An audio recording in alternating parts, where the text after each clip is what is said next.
Mesdames et messieurs les parlementaires, maires et élus, mesdames et messieurs, chers amis, bonne année 2015. Je vous souhaite une année pleine de réussite, de bonheur et de santé. Mes meilleurs vœux aux chers habitants de Val d'Oise, surtout aux Auvergnats et à tous les Français. À mes compatriotes en Iran et aux résistants de Camp Liberty, je souhaite la victoire de la liberté et de la démocratie sur le fascisme religieux. J'espère que 2015 sera l'année de la paix et de la tolérance pour les peuples du monde. Je regrette profondément que dans ce début d'année, Paris ait été la cible d'attaques cruelles et sanglantes contre Charlie Hebdo et d'autres personnes innocentes. 17 personnes. J'espère qu'avec la solidarité et le rassemblement de toutes les forces démocrates, 2015 devienne l'année de la défaite du terrorisme, de l'intégrisme et de l'extrémisme sous le couvert de l'islam en France, au Moyen-Orient et partout dans le monde.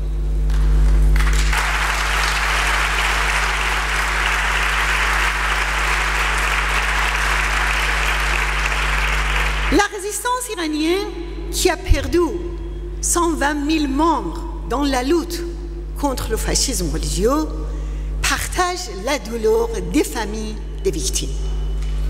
Ces crimes odieux prennent un caractère particulier car ils tuent sauvagement des journalistes et en plus sous le couvert de l'islam.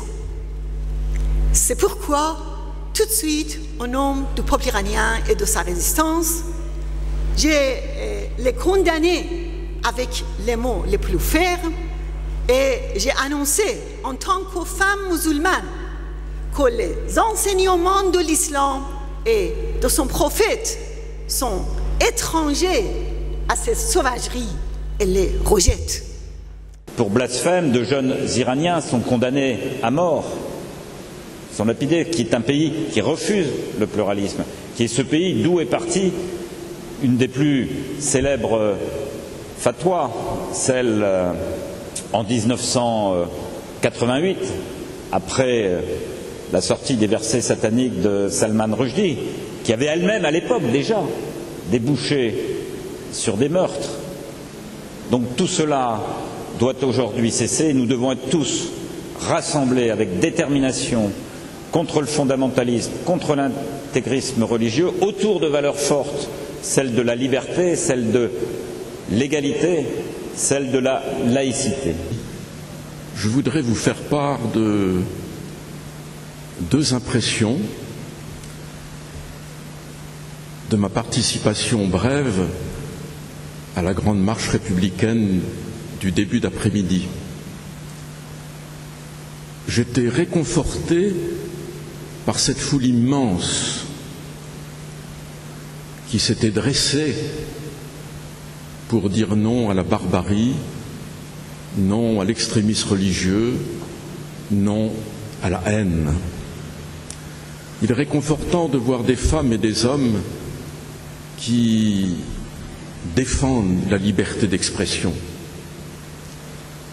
de voir des hommes et des femmes qui refusent la peur et qui ne veulent pas céder à la peur. À l'origine, nous étions rassemblés pour célébrer la nouvelle année et tracer les perspectives de nos combats communs. Et personne n'imaginait que ce mois de janvier serait endeuillé de si brutale manière. 17 personnes sont mortes sous le coup d'une violence terroriste aveugle à Paris. En les assassinant, ce sont nos valeurs, et au premier rang desquelles la liberté d'expression, que ces terroristes ont voulu frapper. Mais voilà, le peuple français, par millions, s'est levé en ce jour si spécial pour dire son attachement à ces valeurs. Et le soutien de la communauté internationale, dont les dirigeants sont présents ici à Paris en nombre, est d'un exceptionnel réconfort.